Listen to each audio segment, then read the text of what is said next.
forbidden snacks. Oh Forbidden man, snacks. Yeah, Yes. not that live, John. It's like What's it's that? like forbidden snacks. It's like stuff that you want to eat but you're not allowed to eat. That's how I feel about that. it's just a weird thing to drop in on and go live. You're not allowed to eat. Forbidden That's snacks. the best is when Right. people join Oh, us no. live completely out better- of context. It's better. You have to turn it to the audience. So if you're in the audience watching this, please comment your favorite forbidden snack. This guy's That sounds like it could go some really horrible places. Because there's someone in the audience that's like toes. What about Play-Doh? I feel like Play-Doh always looks so appetizing. It is. It's made out of flour mostly. You can eat it, right? You're not supposed to.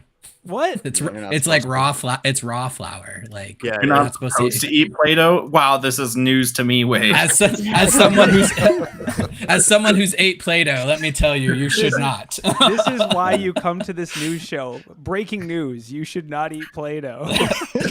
That's it, everybody. Thank you. Thermal paste. Oh yeah, thermal paste does look good. It's like You'll a weird.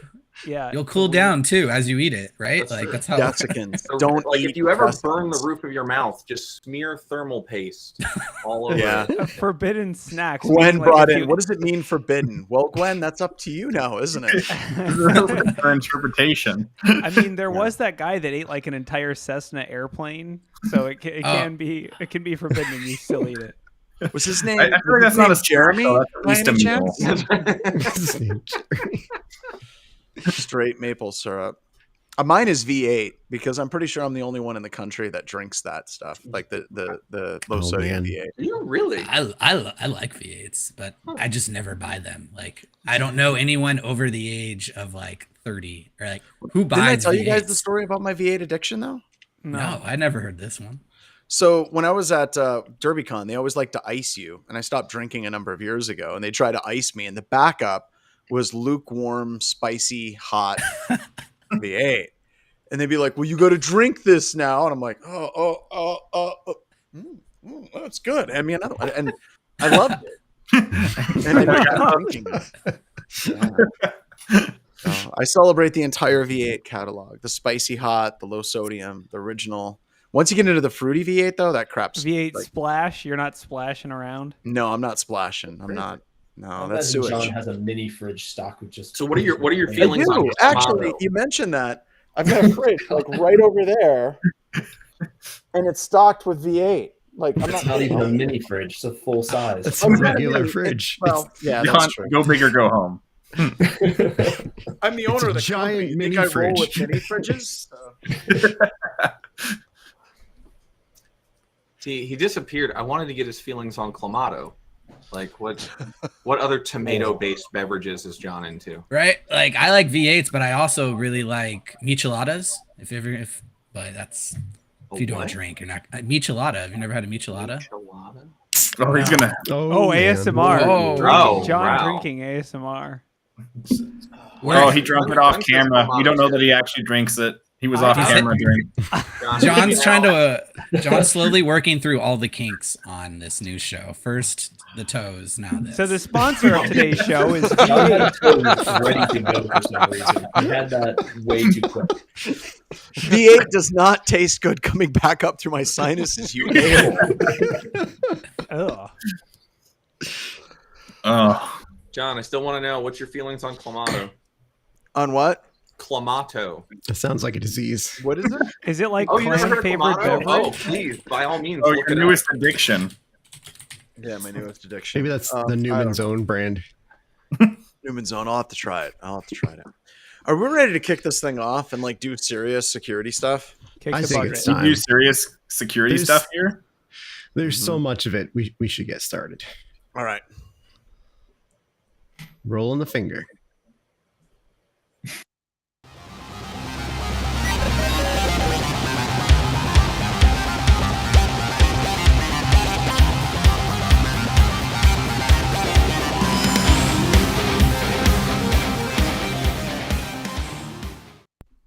Hello and welcome to another edition of Black Hills Information Security, talking about news. And this is, as near as I can tell, it's one of those. It's one of those episodes. It's now time for a very important episode of Black Hills Information Security, talking about news. Everything is compromised, freaking everywhere. Our news stories today are just like breaches are raining from the sky. And you know it's going to be a great show whenever the EFF is referencing Jerry Bantham in their write-ups, which is just cool. So if you wrote that article from the EFF, I got that reference. And I'm going to talk about that reference when we get there. But I am joined by my illustrious cast. Just a group of great people that'll soon jump on screen with all of us. We've got Ryan, who makes us just like look and sound just amazing. I am joined by Noah, who actually, I like the color correction. I think he nailed it. He got the color correction, and the rest of us honestly can try harder. Chris is joining us. Hey, Chris, thank you so much for coming. Appreciate it. Mike, who's here like all the time. We appreciate it. Ian and the 5 Muppets that make up Ian are also present. Corey, who's like, the co-host. And we also are joined, everybody, by Wade's mustache, which coincidentally has brought Wade along as well, which I think is just fantastic. By the way, that is epic. Do you do that? So if you get pulled over by like the highway patrol, they like roll up to the side of your car and they're like, "You one of us, man. You one of us." I'm hoping for that moment one day. I've already been asked if I'm a cop once, and I'm like, no. Yeah, you're waiting for your McLovin moment where they take you out and they drive you around. You go shooting cans, and you're like, "These are my people." It's the dream, and that's how we became chief of police. This is like the geekiest version of the YMCA, or what is it? The Village People right now in Infosec Village People going on at the moment. All right, so let's go ahead and let's get rolling. My leadoff story I want to talk about. And here's the deal. While we're reading through this, I want everybody to say pause whenever they can have a witty comeback for this particular article. This is China accuses the U.S. of tens of thousands of cyber attacks. And this is a game, and I want to show you guys and explain to you how this game works. While I'm reading it, if you can think of a witty like snapback or a burn based on that previous paragraph, you just stop, and then we have the witty burn. Mine is China accuses the U.S. of tens of thousands of cyber attacks, and I would respond with, I didn't know China was that bad at math. I was going to say they're missing a lot there. Those are rookie numbers, right? All right. So Washington has accused Beijing of cyber attacks against U.S. businesses. Anytime you want to stop me, just stop me, and I will drop some in here as well. Businesses and government agencies, one of the issues over which is ties to two powers, have nosedived in recent years. I also heard that water's wet. Excellent. When did we finally play the Uno reverse card? They finally played the Uno. You guys are getting it right off the bat.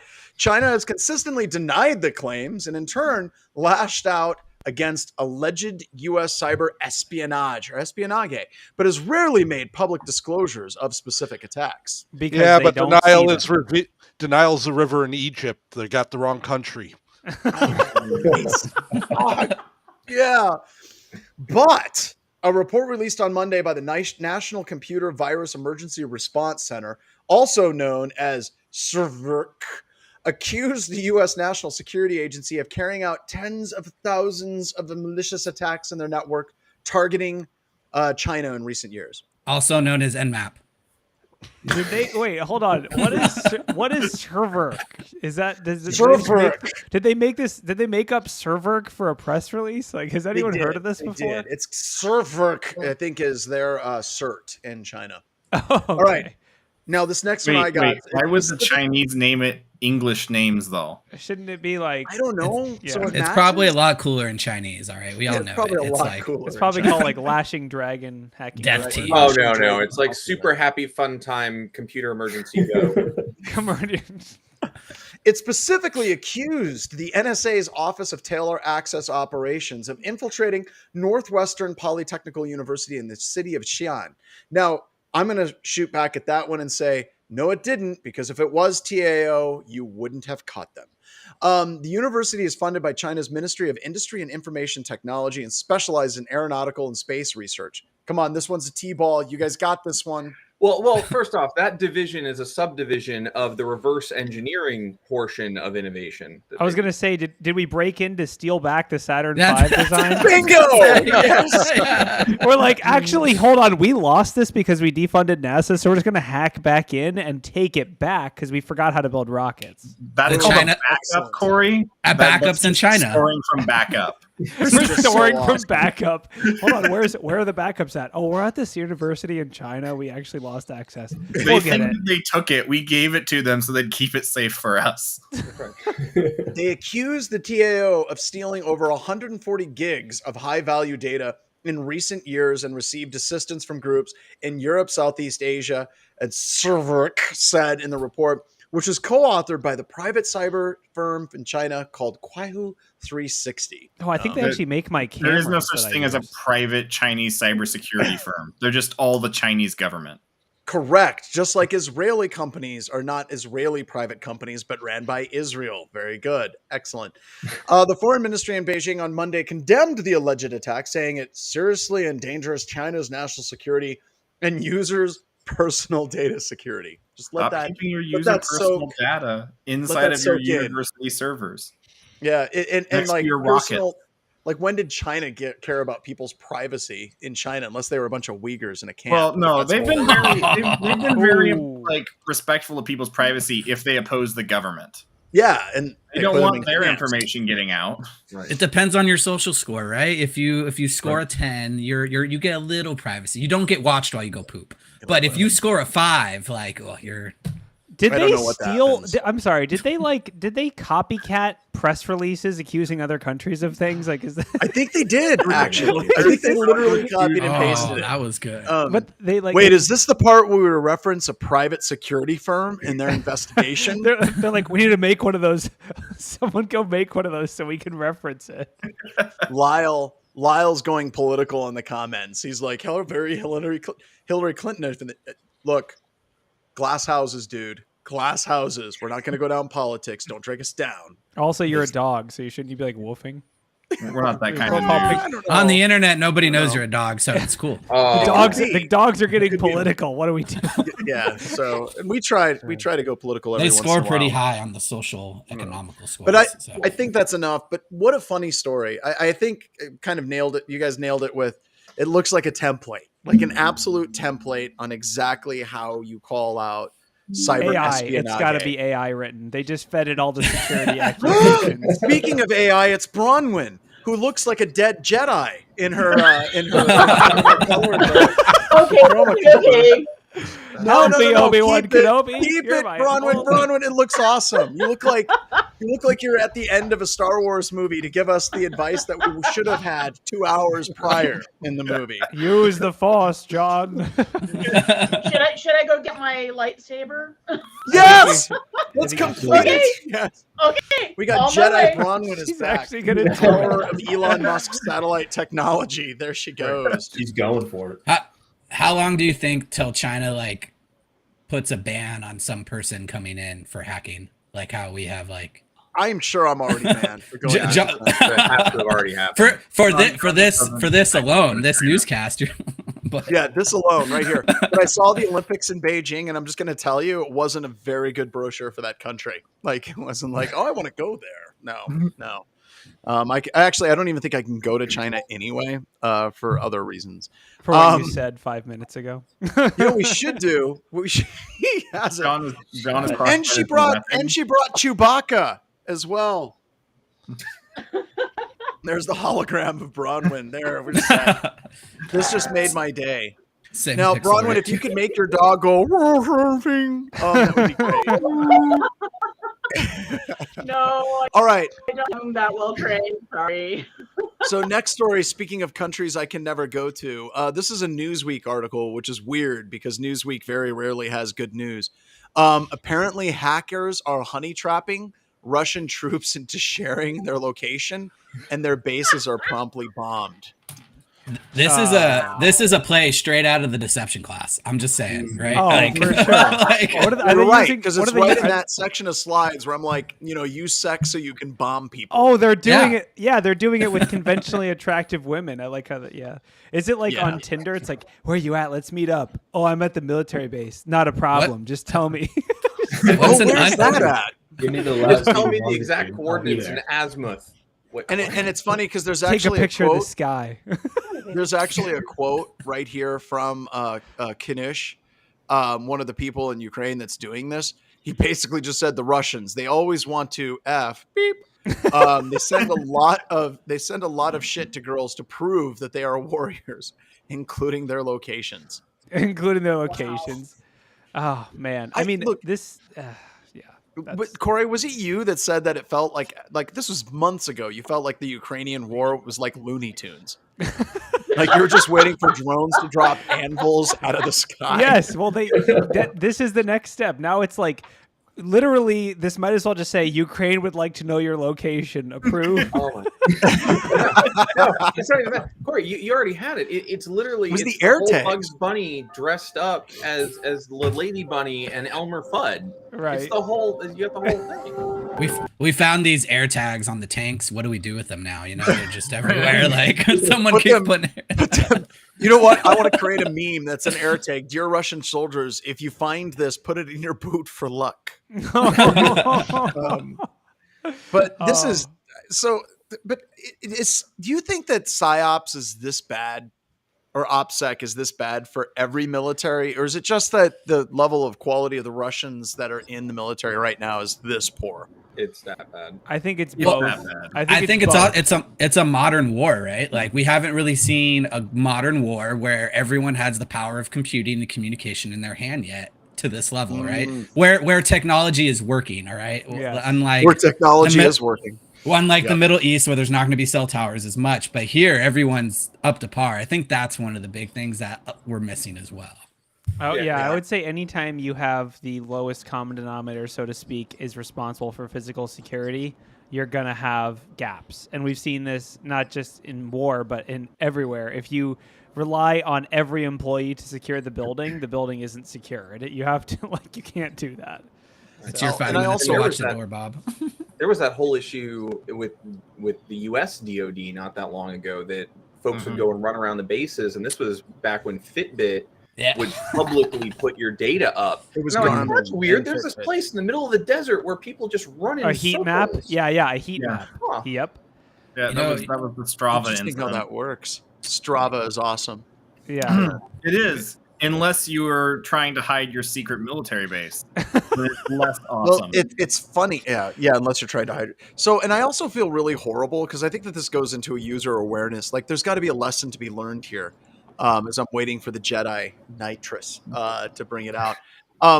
There's got to be a lesson to be learned here. And one of those things is training people, right? Right. Like, we know that the troops that are doing this, they're literally getting 2 weeks of training and they're getting loaded up and they're getting shipped off to Ukraine. They think that everything's going to be just fine.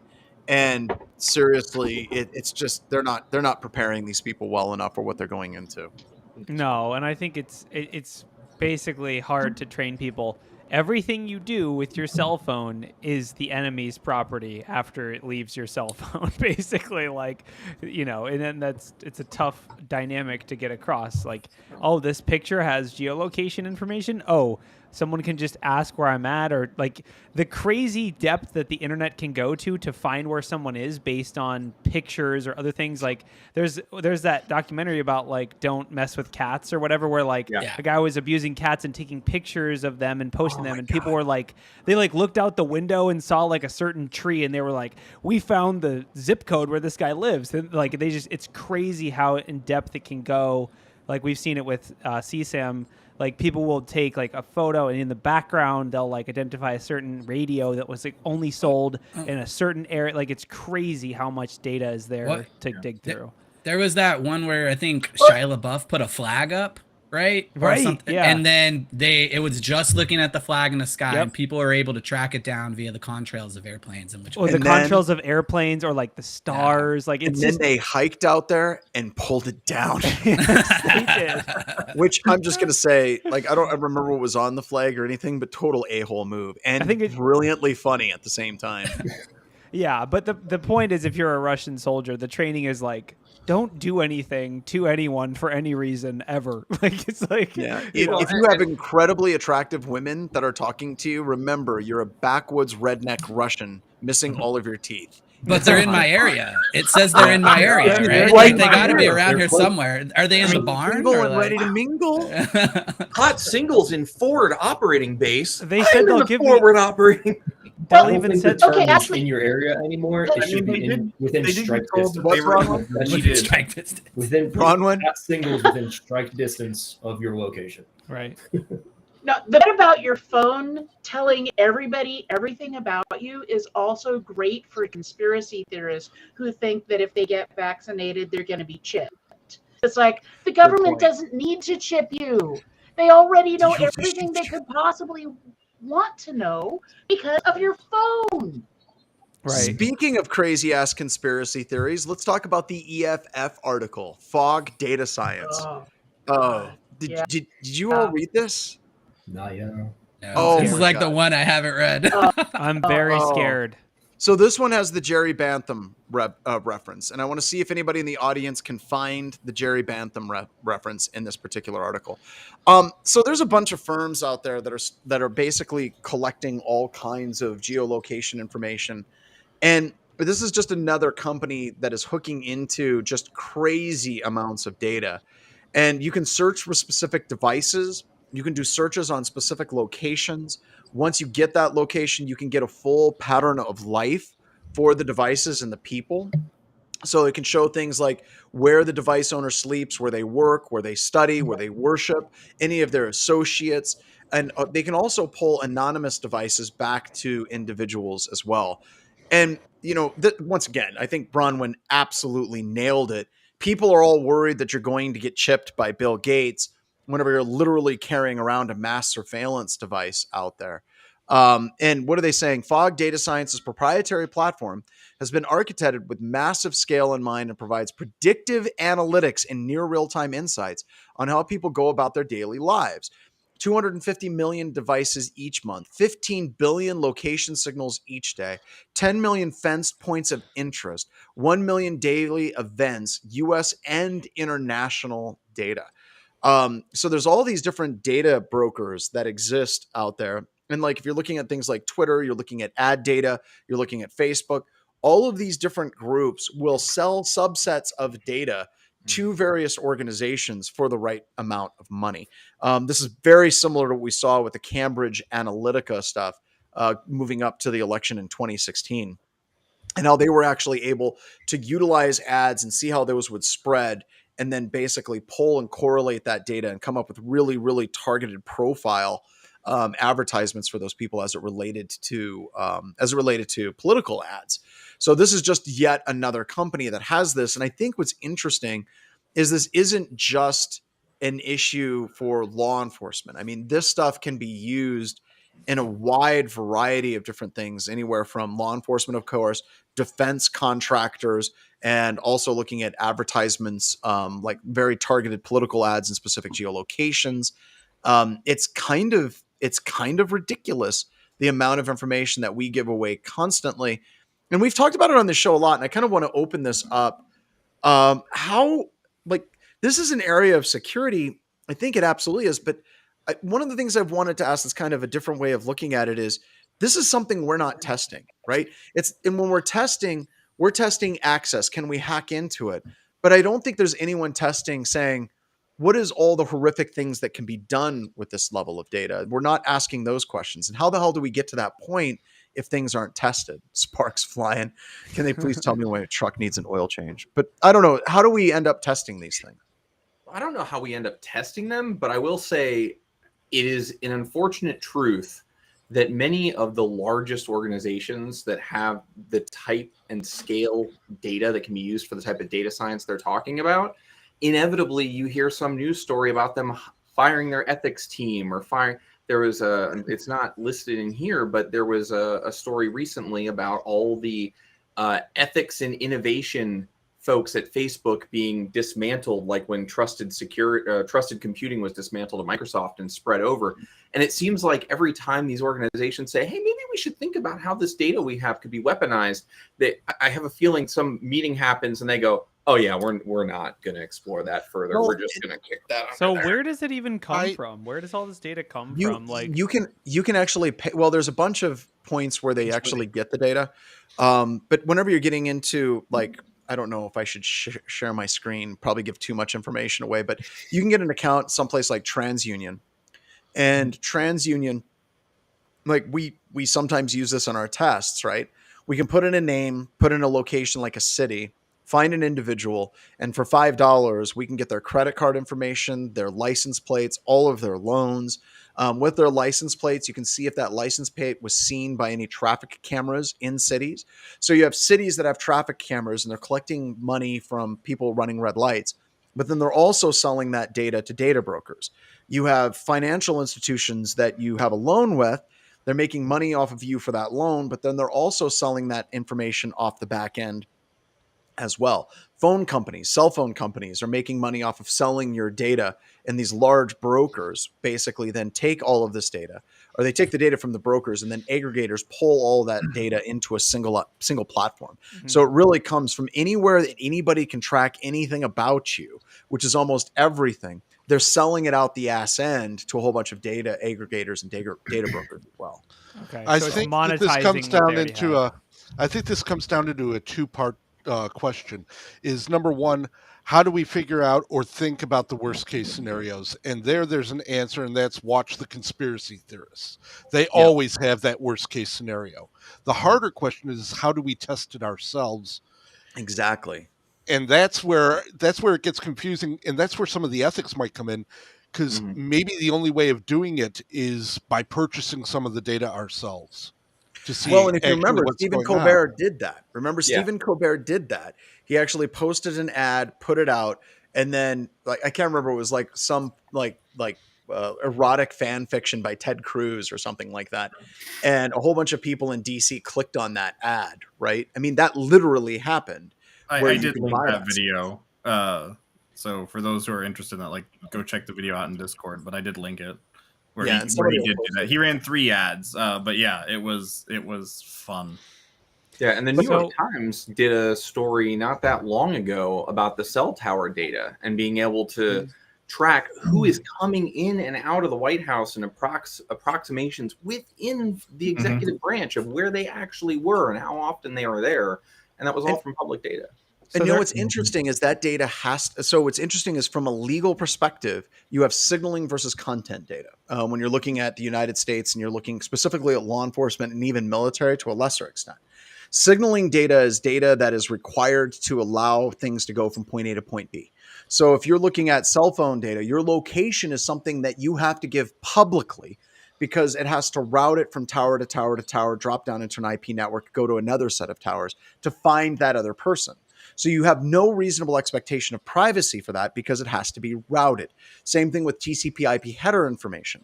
TCP IP header data, you have no right to privacy over because you make it public. And all of this goes back to Supreme Court decisions back in the 60s about envelopes and how the data that you put on an envelope, source, destination, address, that is not data that you have no right to privacy because it's required for it to get routed from one point to another. Call data, if you plug into a regular old phone back in the old days, you had no right to privacy of this phone number called this phone number for this period of time because you have to give up that data for the phone to freaking work. So it's interesting because we have these dilemmas as far as being able to track people, track individuals, but there's very little like recourse or protection on that data because of the legal statutes that are basing it on an envelope. Well, it's not, they say it's not personally identifiable information. Right. I assume that's totally not true. It's not identifiable. That's what they're, I don't know specifically what, and to your greater question, John, how do we test it? We get a license. I mean, we like, dude, let's do it. I mean, let's see what we can do with it. I mean, it's Let's that make simple. it happen. Corey, we got an R&D project. Yeah, easy. Let's yeah, make it happen. Yeah, I mean, and I think when you start demonstrating, like BHIS used a data broker to purchase the exact location of this employee's house, sent them a USB stick, they plugged it into their workstation. Now people are like, well, what? What did you do? Now that's crossing a line at that point. I have problems with thinking about this and then explain it without going purely evil and without also like sounding like a tinfoil hat. Like, how do I logically talk about this without being like, oh yeah, I could use this to track people, and then, or like, imagine, so if going off the deep end, if this, I guess this is like Pegasus. Imagine if a mafia bought this or a cartel bought that data. But they are. They are exactly right. Now but I don't want to sound like an alarmist or tinfoil hat wearing. Then you just hire a data analyst on some part-time job and say, hey, this is the exact MAC address, give me everything, and then boom, like it can get really messy really quick. But we've talked about this in previous shows, right? Like we talked about the NSO group, and I think that they're kind of the equivalent, I don't want to say a worst case scenario, but one of the worst case scenarios where you have a group that is hooked in with ad data backed by a nation state that can utilize this to deliver targeted ads to specific devices and individuals with zero-click exploits. And once again, no oversight, no testing. Like you don't see a lot of DEF CON and Black Hat talks where people are like, well, we just cracked the lid on this thing to see how bad it was from a security perspective. We're not seeing that. And if it's not being tested, and that's one of my major concerns, and this goes back to a lot of us that do offensive stuff, there's a ton of organizations and even large organizations with deep pockets who they bring us in and they say, hey, we want you to test this. We've never had anybody test it before. And every time it is a freaking dumpster fire because it's never been looked at. And I can only imagine, like, especially after Mudge leaving Twitter and basically telling everyone it's a dumpster fire over there, folks, that there's no way that if you're looking at fog data services, there's no way that their security is like rock solid. It just can't be. Well, the other thing you have to bear in mind is it's one thing when it's available theoretically. Oh, the NSA can do this. The Fort Meade, they have 10 million servers. It's another thing when you can purchase it for like sub 10K a year. Like that's like super cheap. That's within the budget of every law enforcement department in the United States. And they're setting their pricing so they can make it in the budget of every law enforcement. It's not like, it's not like, oh, this is a Black Hawk helicopter that some police station can buy for like $10 million. This is like everyone can have this, and it's not hard to use. No, and the story mentions it too, that's what local law enforcement groups are doing. And that other tool, Clearview AI, that was able to go through and scrape all of the social media posts for pictures, create a, face type signature, and then say, oh, we've seen them in these other data sources in these places. Law enforcement is doing this not just because it's affordable, but because it's faster. They don't have to go through all the warrants and all the legal things that we count on as citizens. They don't have to. And I guarantee you the false positive rate is absurd. What was it? When you have something like this, how do you cut costs? Yeah, you false decrease the quality of your data. Yeah, and I mean, like, dude, there was the classic one where, like, the Amazon facial recognition, they ran through, like, all the Congress headshots, and they were, like, 70% of them were matched as criminals. It was like... No, it's closer to 100. Yeah. So. Probably 70% of them were criminals at some point. You got a point. Maybe it wasn't a false positive. Maybe it wasn't. See, John, I was staying apolitical. They're all criminals. All of them. I'm cool with that. I'll roll with that. Absolutely. I think we can do that. Be one of those people. I make fun of political parties equally across the spectrum. There's one thing my poli-sci degree taught me is that they're all lying bastards. So is that your thesis? That was my thesis. I went in and I was just basically like, it sucks. All of it. No one. You can't trust any. And they're like, congratulations, you passed. I'm like, what? Here, have a cigarette beer. Yep. Welcome to the club. We're all terrible. Here, have a pack. All right. The problem with the privacy thing, though, it goes back to the foundation of our country. I mean, it goes all the way back. Think about the fact that voter registrations are public. Now, back 250 years ago, joke. That made sense because the record was this, leather book with vellum that lived inside the house or the main office, and you had to actually take the whole thing. But now in the digital age, yeah, you can fit everything on a thumb drive. And, so yeah, we've got political action groups have been using this data for targeted advertisement. They know where you live, where you work, how many animals you have, whether you're a dog person, a cat person, the names of all your children. And, it's not that this is something that we have to address in terms of ethics as society. And it's beyond just law enforcement. It's beyond just political action groups. It's bigger. And we need to define as a society what is private and what is public, and where do we get to do that? And some very interesting science fiction books have tackled this in the past. But I really think about this, like how we're starting right now with this conversation. And I sometimes wonder, is this how a budding young Alex Jones started? And wow. I'm wondering, is that the end state? Like where we like get really paranoid, we get other people paranoid, and we're like, F it, I can make lots of money off of this paranoia. Is that where they're tracking me, Drawn Strand? They're tracking me with cell phones and I would like to take this point. I would like to take this point, and I'd like to introduce you all to our new protein powder, Power X52. It's laced with electrolytes that block the signals.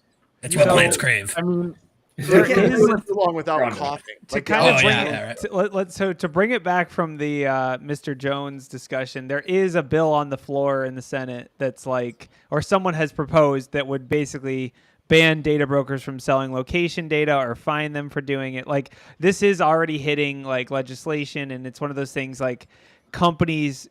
Government needs to tell companies you can't sell people's stuff. You can't do this and monetize this without their consent or without like paying them or whatever it is. That these boundaries are already being set because the politicians realize that they're on the chopping block too. It's not just it cuts both ways, because I can look at Ted Cruz's search history at some point. I don't like what kind of cyber Pearl Harbor exactly would it take for them to stop it? That's the thing. It's not. They're not going to stop it unless something gnarly happens. They get like it's just the problem is our politicians don't realize they're already compromised. People don't buy cybersecurity teams before something happens. You could go on LinkedIn and start looking at who's hiring cybersecurity people and maybe guess they had a breach recently or something. It's going to be exactly the same for this data. You don't think that our people are already being targeted by Pegasus? They probably are. They just don't realize it, right? Oh, I agree. I don't think the cyber Pearl Harbor thing, I love that. Yeah, you like it. But on the other hand, I don't think that's ever going to change it, because if we can have the office of, what is it, the escaped my brain just as I was thinking, Office of Personnel Management, that does all the background checks for everyone's top secret get completely breached, and no one cares. And yet nobody goes, wait a minute, this data that we might we implemented certifications for that. It's not gonna check that argument a lot of times in conversation. Is I worked for Equifax for 5 years just after the breach. I went there a month after they announced publicly that the breach actually happened, and worked my way into security. It's actually how I kind of switched into security completely, but every person would come up to me and ask, tons of questions, obviously about Equifax and all that stuff. I was like, have you guys ever heard of the OPM breach? I was a government contractor. I did work. My information's in there. So your SFA information, one of them? My parents' information, everywhere I've lived for 10 years, any points of contacts to verify all of that, all that's gone. So you talk about Equifax and a little bit of information, but if you take collection number 1 and cross that with the OPM data, you have an actionable list of targets that you can really, press. And that includes every politician. The SF-86s, you have, by the way, all the things they could potentially be bribed with. They've got all this debt. I wonder if $100,000 would buy those nuclear secrets. Sure would. So, they can hunt for a bargain. It's going to have to happen. Is the SF-86 breach with the OPM thing, that was that my data was in there, right? Mm-hmm. They also had data on my spouse, they had data on my wife and all that. And that used to bother me quite a bit. And then I saw the Navy release on Facebook their promotions and who got promoted to what rank, specifically what their role in the Navy was and what their command was. And if you know the specific groups to look for, you can find all of the special forces people in the Navy, and the other branches do this too. And it's all publicly released. So you can say, here's all the special forces people. Here is specifically where they live. Here's their names. Here's their rank. And we're giving that crap away. And it is a security risk. There's no question about it. But it's interesting to me how whenever we've brought that up in the past in the military, people are like, this is just an opportunity for us to go through and, celebrate these people's accomplishments. You're putting them at risk. And there are literally people that have been confronted with the decision to not release this information publicly, and they still decide to do it. And that's the thing that blows my mind is you can make the connections, right, for people and say, if you release this, here's a whole bunch of like SEALs or operators and all these different people. And now I know where they are. I know their names. I know what they're doing. And now we can start tracking their travel. We can start checking passports at different places to find out what operations they're working on. And people at higher ranks in government have been told this is a problem. And they're like, nah, but it makes me feel good to put that information on Facebook. John, you nailed it. More likely than not, they just don't understand what the actual impact is. They're writing laws without the expertise of understanding what this real impact is. Yeah. And they think that if they cannot understand it and web it all together to make it actionable themselves, that it simply is not a problem. And I think that Chris is on point with that. Plus, I think that there's a level of desensitizing. No, I can't say it. They're desensitizing us.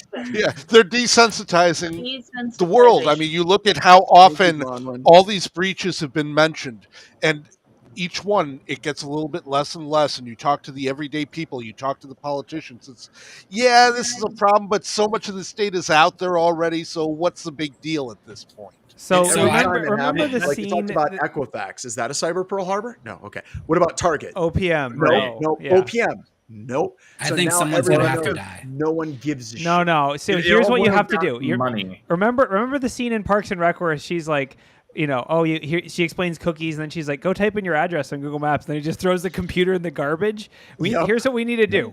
Take politicians, take them to Fog Data Science, say, type in your little niece that you love so much, type in her name on here.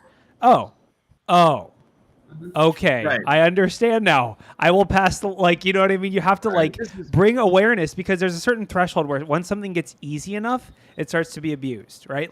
You can, you have to show people not only is this easy to do, it's cheap, and here, let's make it personally relevant for you. Who's someone that you care about? Their information's all here. There's nothing. So is this security operation? Is this security's fault then? Because we're not correctly communicating risk and ability. No, it's not even security. I'm trying to play devil's advocate because I don't think so. It's not even security. It's a good thought exercise. I think it is. Right. I don't think so. It's because privacy. If you're looking at all this stuff, like I said, we're not testing it. This is a whole layer of computer security. We're not talking about cons. We're not dealing with it. And there's a whole bunch of people running wild with these data brokers, and it frankly just terrifies the hell out of me on it, because I don't know. I suppose the question you should ask is what's the legitimate purpose that these groups and organizations actually serve by aggregating and giving this information away? What is the non-horribly scary tinfoil hat? Well, you find DB Cooper. You find DB Cooper. He jumps out of a plane. What do you bring to the world? Well, I take the data from these brokers and I take it to the breakers. What is it you say you do here? Well, I sell it to these people. Yeah. Are they good people? Well, no, they don't. So I'm a data person. I'm a data person. You go to Have I Been Pwned and you put in your email address. I'll bet you half the things that pop up there, if you're part of breaches, you don't even know. Everybody is. If your email's been around, it's not. Half of it might be actual companies you recognize. The other half is just data aggregators, and they do not care about security themselves. They'll get breached with something they just made public and they made it openly available, and that's a breach to them because they didn't even probably think to have security involved in how things were designed. Anytime I sign up for something, I just use John's email. What? That explains a lot. So here's the solution. You want to know what the solution is? It's dead simple. All the data aggregators pull needs to be protected at the same level as HIPAA data. It needs to be treated as PHI. As soon as you do that, this data cannot be sold without having very, very good reasons. Like, look at healthcare information, and hospitals were completely locked down in what they could do with this data. And it's simple. It could be like one line in a law. It's like all data aggregation that can be used to identify a particular individual or device shall be treated as PHI. And it should be, because if somebody has like all of my browsing history, they know all the websites that I go to, they know where I walk, they know how I exercise. Honestly, that is PHI. Once we get that classified and put underneath HIPAA, I think that we've solved this. But we've also ran a large number of companies, like very large companies, out of business very quickly. So the other thing, it would be disruptive. That's what I was about to say. That one line totally that treat it like HIPAA data would essentially kill those organizations, because they just will. That's how they make money. They sell it. That's their only business, is selling that data. And if they can't, they'll just go away. Yeah, half of Silicon Valley startups would just dry up immediately. Being a stupid American, how is this stuff covered underneath GDPR? It's not personally identifiable information. Yeah, as long as they don't have the identifier of like your name. Look at the Fog Data Science article that specifically says, of course, they claim we don't collect personalized data. We, it's like useful to the police. Anonymized data is super useful to the police when they're trying to use it for investigation. Right? They don't. It's I think that's Noah. You just nailed it. It's like, well, it's not personally identifiable information, but you can totally use it to find the suspects you're looking for. Exactly. Yes. How did we? Yeah. It's like we smelled marijuana on the internet. It's like, why'd you pull them over? I heard something screaming from the trunk. I got some good stories about that. Story. I want to get a couple more stories in, because like I think it's funny how Wade is like, I don't want to sound crazy or anything, and quickly it's like, we're your anyone who's been doing enough in the privacy battles, like you all sound crazy. It's how it goes. The next story is pretty much self-explanatory. I want to move off this because I think this is crazy too, because we're talking about solutions. And we'll probably be right back to the same thing. So Bronwyn, hold that thought. Ireland fined Instagram a record $400 million for children's data. Basically focused on users between the ages of 13 and 17 who were allowed to operate business accounts, which facilitated the publication of phone numbers and email addresses of kids. That's getting to the point, we usually joke about how, there's no teeth in a lot of these fines when it's like $10 million.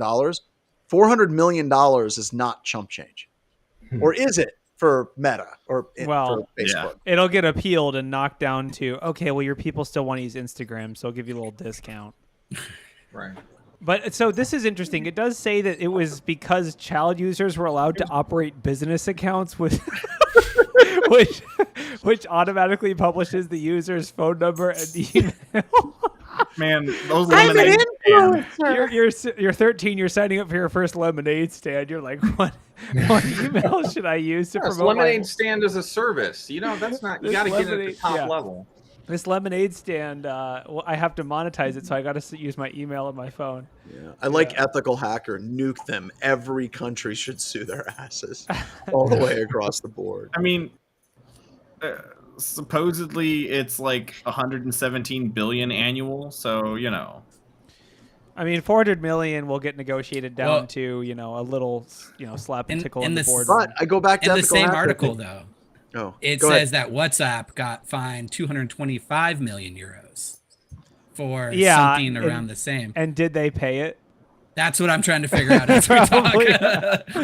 It's what I heard in a completely unrelated thing. Meta just released that the price of per click and eyeball advertisement is going to go up by 10 to 20% next year in Europe. Just like only in Ireland. So only in Ireland. Also, if you use the Irish flag in your profile, you will get 30% less hits. They just bias everything against Irish people because they reported them. All right, next story. We'll move on for that one. This one makes me angry. And I think one of the reasons why it makes me angry is I feel like and this is wrong. I know that this is like looking at the past with rose-colored glasses, but I feel like hackers used to at least have some type of like lines they would not cross. In this particular story, the FBI Secret Service are working with Kentucky. There's a $4 million cybercrime against the federal rent assistance and housing funds in Kentucky that was stolen. So this is like literally taking money from people who can't afford houses. And I don't know, am I looking at like, does it seem like the groups are getting a little bit nastier now? Like there's lines they won't cross. Like there's no lines they won't cross. Like they'll go after hospitals. They'll go after this. It used to be like, I don't know. It seems to me like it used to be better. And I know that that's probably wrong. I think it's because the skill level to perform these attacks, right, is slowly and dropping. And so more and more criminals are able, and with a larger variety of pool of criminals, you're going to get more ones who are probably less heartless. Well, that's think my first thought on it. It's business email compromise. You really think they even knew what it was? Hell no. They're just exactly like they're just like, oh, we popped an email from an Office 365 spray. What do we do? I don't know. Ask them for money. Okay, cool. Move on. Like I doubt they're like Google them, figure out what they do. No, they're just like, okay, thanks. Please send money to this bank account. Okay, moving on. Like when they spray things like that, it's a numbers game for them, right? If they get a hit, they're probably just moving on. But I lost all faith in any sort of moral restriction of attackers when you see all of the increases of attacks like following tragic events, right? Like after a hurricane, even outside of the cybersecurity world, just organizations and donations and charity things that pop up that are complete false.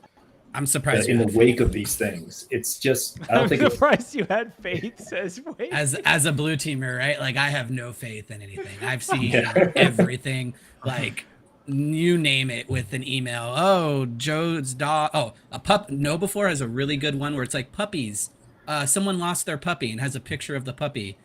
And this is the only one my wife fell for. So but the attackers have no, like you'd like to think that maybe they did in the heyday when there's no honor among thieves. No, there you go. That's exactly what I can say. Yeah. It doesn't, like, at the end of the day, whoever, like, because we know this from history. When you steal from people, the only people who lose are people like you. The banks don't pay. Like, it's either the government pays or, like, we end up paying. Like, when law enforcement gets sued, the taxpayers pay the payouts. It's not like it comes out of the policeman's salary. Like, if they go beat someone up in an alley and they have to pay $2 million for that, it's us that pay it. It's like, so of course, like, at the end of the day, you can track ethics of thieves or whatever. But the truth is, if you're willing to steal, you're stealing from your brother or your sister. You're not stealing from, like, there's no Robin Hood, basically is what I'm saying, because the rich or whoever powerful people have figured out how to make it so, like, Robin Hood redirects down to you. Like, so it's the privatize the profits, socialize the risks model. Exactly. Yes, exactly. Yeah. So so on this, because we're talking about this being a business email compromise, and you were talking about how they didn't look at the organization and figure out what they were. The next story that I do want to talk about is directly about that I think is interesting. And this is basically a new ransomware group that literally does do that. It's not completely automated, but they're apparently, and I wanted to get Wade's take on this because he's plugged into this stuff pretty well. But basically, they actually do gain access. Real human beings are going through and spreading through the network, identifying where the most valuable data and critical machines are, using living off the land binaries to do this. So it looks to me, seriously, and they even have ways to counter endpoint and detection and response tools. It looks to me like this is a ransomware group that is literally using red team tactics. Yeah. Not just automated, not just using the same thing. Like they're literally a very well-trained group of people doing these types they're using attacks. Go ransomware. I wrote one of those. Yeah. Dude. Oh God. Be careful. The guy at Brute would tell will make fun of your ransomware because it's large, because it's written in Go. But this is where I believe, like, the CIS top 20, like, number one, like, inventory, knowing your inventory and having a great baseline of your network comes into play, right? If you like, one of my big projects is tracking wall bins across. Like, what do we actually use? What can I just deny throughout the entire organization? And then every now and then there's a program that comes in. It's like, no, we actually use that. And I'm like, God, well, now I have to turn it on again. But did you see what Sub-T released in Canary tokens, Wade? Yeah, yes, I did see that. So Sub-T, let's actually just bring that up. Sub-T released canarytokens.org. Let me go ahead and do this. If you go to Canary Tokens, and I'll share the link with everybody, and Ryan will get that out. He added new Canary tokens where you could create a Canary token sensitive command token. So if somebody uses a specific LOL bin that isn't normally used, it'll generate, if you can click select your token, Ryan, click the down arrow on select your token, and then right there you got sensitive command token. It creates a registry key entry watching for a particular process to run for a specific defined executable, and when it triggers, you will actually get a notification on it, so you can monitor these processes. So I think that's a creative way of dealing with some of these things, right? Because you're right, you can't just say we're gonna block who am I, because there's literally administrative PowerShell scripts that do just that thing. I think then that just comes down to baselining, like I said, like knowing like Palo Alto, the whatever their VPN uses who am I in it all the time, right? You have to baseline your network, but it's an uphill battle constantly, and then you have to constantly evolve. I think one thing that we don't talk about is the maintenance of detections, right? No one really talks about how you have to constantly tune and change and possibly just completely get rid of this alert that you created and maybe took hours. That's something that's kind of rough and something that pulls on my heartstrings a lot, that I can't use this detection anymore. It catches it. Yeah, I've run into that myself. Fire and forget. Yeah. They think defense is one and done, and defense, just like the offense, is constantly having to evolve. The amount of time I spend per day working on detections and going over my detections, and every week or two double checking my detections, is just unbelievable. Yeah. So from my perspective, the thing I like most about this story, though, is we've hit a ransomware arc where now there are ransomware hipsters that are bespoke and artisanal, and they're going in and they're hiring crafting in the environment.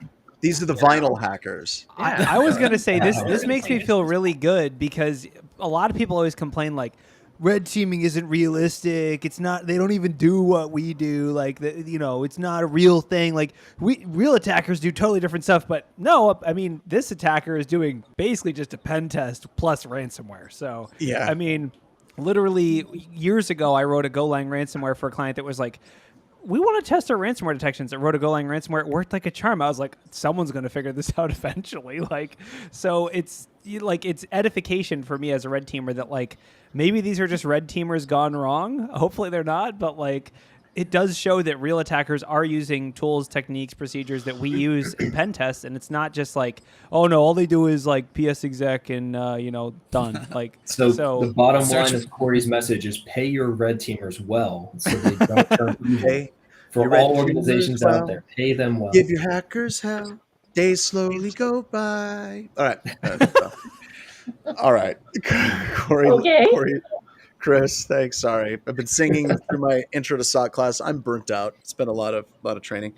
All right, I want to say thank you all for coming as usual. And if you're going to try to take something from this that we can all learn from, we're all screwed. It's doomed.